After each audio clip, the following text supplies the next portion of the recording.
अस्सलाम वालेकुम फ्रेंड्स, ये क्लास 10th की मैथ की एनसीईआरटी बुक है। एक्सरसाइज 5.2 और चैप्टर का नाम है अरिथमेटिक प्रोग्रेशन। इसमें मैं आपको क्वेश्चन 7 सॉल्व करके बताऊंगी और इसके पहले वाले की मैंने वीडियोस बना दी अलग अलग, आप देख लीजिएगा। देखिए क्वेश्चन 7 क्या कह रहा है। Find the 31st term of an AP whose 11th term is 38 and the 16th term is 73। ये AP कोई सीरीज़ है, ठीक है। मान लीजिए ये सीरीज है AP की, सॉरी ये नहीं लेते हैं। यहाँ पर कौन सी सीरीज लेते हैं, ये वाली सीरीज मान लेते हैं, ले लेते हैं, ठीक है। मैं एग्जांपल के तौर पर समझा रही हूँ। मान लीजिए ये की AP सीरीज है, ठीक है। तो हमें क्या निकालना है, इस AP सीरीज में डॉट डॉट है, मैंने आगे तक और भी बहुत से नंबर होंगे, बहुत से टर्म होंगे, कहाँ तक गए हैं नहीं पता है। लेकिन उसमें कह रहा है कि ये जैसे कि मेरा फर्स्ट सेकंड थर्ड फोर्थ, ये first second third fourth term पर है। इसी तरह से आगे और भी टर्म्स होंगे। तो हमें 31st टर्म पर की वैल्यू निकालनी है कि क्या है, ठीक है।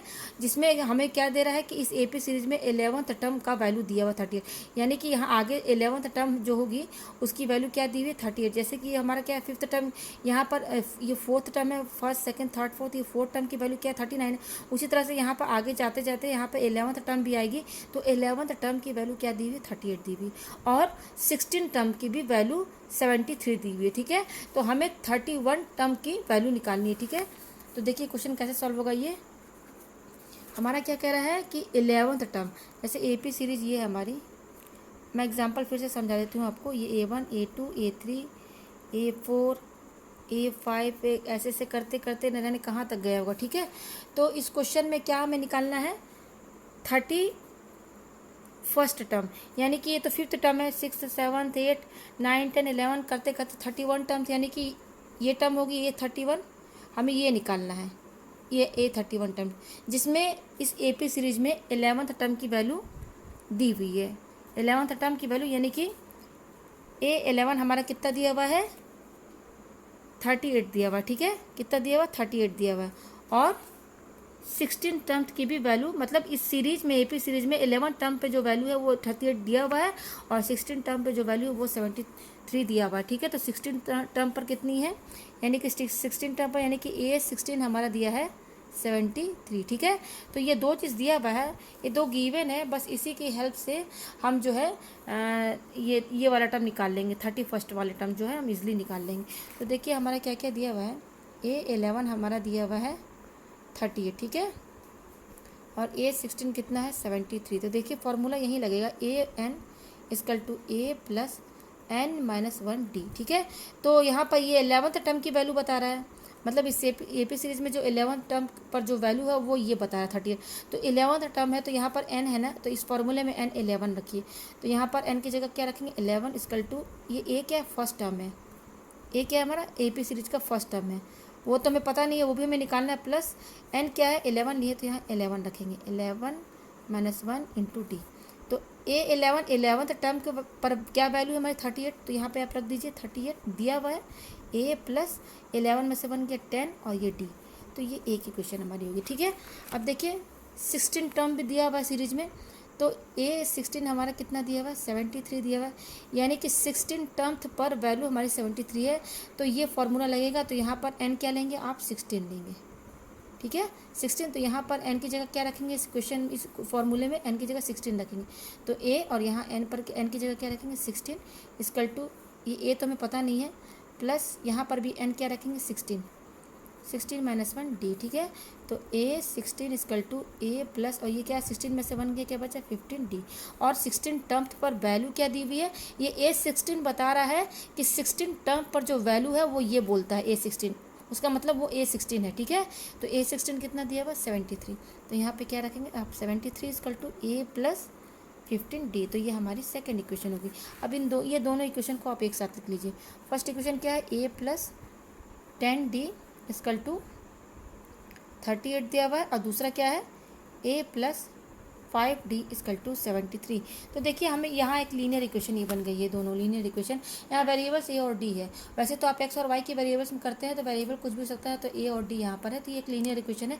तो लीनियर इक्वेशन में आपने मेथड तो किया होगा पहले, सब्स्टिट्यूशन मेथड या एलिमिनेशन मेथड, तो मैं इसको एलिमिनेशन मेथड से सॉल्व करूँ। क्यों, क्योंकि देखिए इन दोनों इक्वेशन में A टर्म जो है ना सेम है, तो इसको मैं इक्वेशन 3rd मान लेती हूँ, इसको 4th, ठीक है। ये थर्ड इक्वेशन है मेरी। तो यहाँ मैंने देखा कि ए वाली टर्म बिल्कुल सेम है, तो अगर इस दोनों इक्वेशन को मैं सब्ट्रैक्ट कर दूँ तो ये वेरिएबल हमारा कट हो जाएगा। तो मैं क्या करूँगी, subtract equation third and fourth. ठीक है, तो दोनों इक्वेशन आप साथ में लिख लीजिए, ए प्लस 10d इजकल टू 38 और ये क्या है, A plus 5d equal to 73। Subtract करना है हमें, तो ये सब्ट्रैक्ट करने से पहले आप साइन इसका लिख दीजिए, जो कि हम पहले से ही है। इसका साइन प्लस है, कुछ भी नहीं है, इसका भी साइन प्लस है। सब्ट्रैक्ट करेंगे तो जस्ट नीचे वाली साइन जो है ना चेंज हो जाएगी। ये तो आप लोग जानते ही होंगे, लीनियर इक्वेशन पढ़े होंगे ना। तो अब इसकी साइन ये मानी जाएगी, नीचे वाली जो बदली है। ठीक है, तो देखिए ये प्लस है, ये माइनस है, तो कट कैंसिल।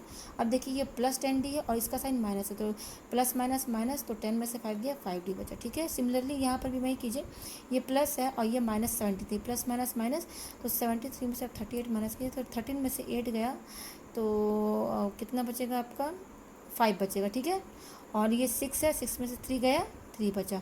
और इसमें साइन क्या लगेगा, क्योंकि 73 बड़ा है तो इसका साइन माइनस है, तो माइनस लगेगा। तो यहाँ पर जो 5d की वैल्यू आई है हमारी क्या है, -35। हमें d की वैल्यू चाहिए, तो d के साथ 5 मल्टीप्लाई में है, तो जस्ट ये जब इधर आएगा इक्वल टू के तो डिवाइड में हो जाएगा। तो d की वैल्यू क्या आ जाएगी, -7, 5 7 35। ये तो d की वैल्यू -7 आई, तो हमें a की वैल्यू चाहिए। तो लीनियर इक्वेशन में क्या करते हैं, एक वैल्यू आ गई तो इसकी वैल्यू आप किसी भी क्वेश्चन में पुट कर दीजिए। तो मैं d की वैल्यू थर्ड इक्वेशन में पुट कर देती हूँ। ठीक है, तो मैं यहाँ लिख देती हूँ, put the value of d in equation third. Equation third मेरी क्या है यहाँ पर, a plus 10d equal to 38। ठीक है, तो a प्लस 10 इंटू डी की वैल्यू क्या है, ये मेरी -7। तो देखिए माइनस वाला टर्म हमेशा ब्रैकेट में लिखिए। ठीक है, 38। फिर ये क्या हो जाएगा हमारा, a प्लस 10 7 70 और विथ माइनस साइन, तो ये -70 हो जाएगा। ब्रैकेट में लिखिए इसको, और सॉरी हाँ, ये इक्वल टू 38। ठीक है, ये आ गया हमारा यहाँ पर। तो अब देखिए क्या करेंगे, a और प्लस माइनस क्या होगा, minus, plus minus minus 70 equal to 38।